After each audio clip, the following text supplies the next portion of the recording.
You know how two things can look absolutely, completely identical, but have vastly different, totally epic stories behind them? Well, we're not talking about long-lost twins. We're talking about something way older and a whole lot more valuable. We are talking about sapphires. Just look at this. This is the finished product, right?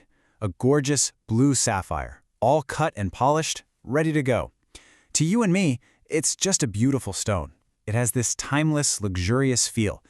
But that calm, perfect surface, it's hiding a history of incredible violence and unimaginable pressure.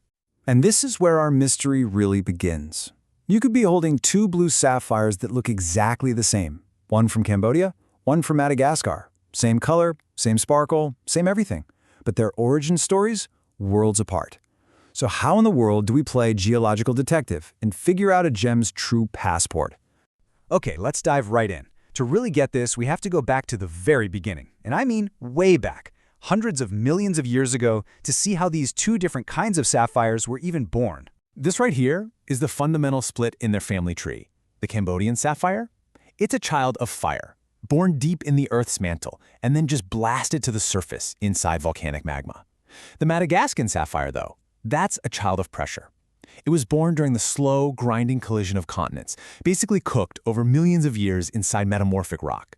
Two totally different recipes, but the final dish looks almost the same. The Cambodian sapphire story is just wild. Geologists have a great name for it, a xenocryst. It's Greek for foreign crystal, but a better way to think about it is as a geological hitchhiker. The sapphire was already fully formed, just hanging out deep in the mantle. Then this column of magma comes roaring up, scoops it up, and gives it an express elevator ride straight to the surface. It just got a very, very fiery ride.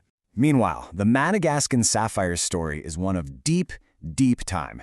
I mean, its creation is tied to the formation of the supercontinent Gondwana over 500 million years ago.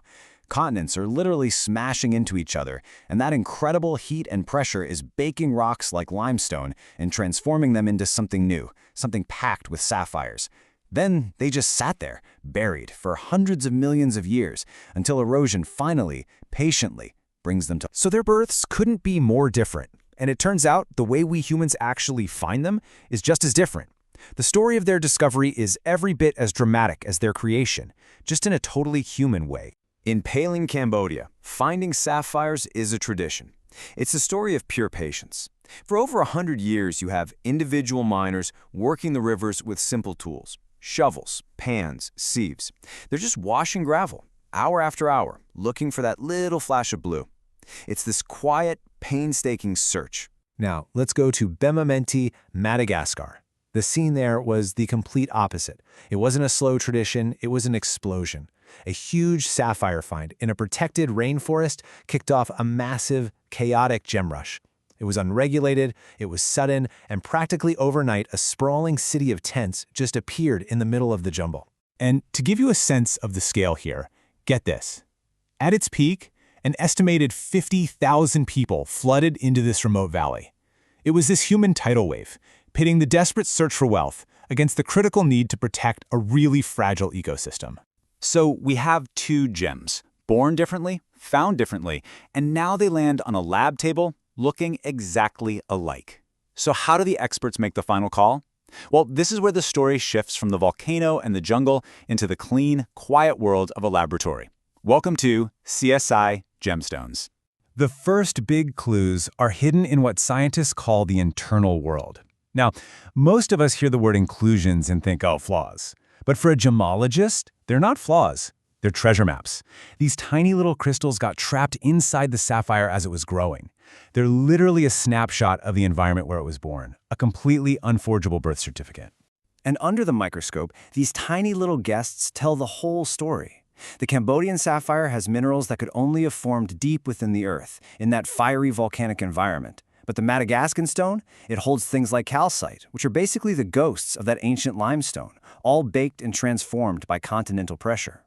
The guest list tells you exactly where the party happened. But for the final, absolutely definitive proof, scientists bring out the big guns. And the name is a real mouthful, I know, but the idea is actually pretty simple. They use a high-powered laser to vaporize a microscopic spot on the gem. It's totally harmless, and a machine analyzes the gas. It reads the stone's exact chemical signature, creating a perfect chemical fingerprint. And that fingerprint, it is undeniable. The Cambodian sapphires are loaded with iron, a dead giveaway that they were born in the Earth's iron-rich mantle. The Madagascan stones, way less iron, which perfectly matches an origin in crustal rocks like limestone. The chemistry does not lie. Their elemental ID cards are from two completely different worlds. Okay, so this is all really cool science, but why go through all this trouble? Why does origin actually matter? Well, it turns out it's about a whole lot more than just geology. I mean, think about the whole journey we just followed.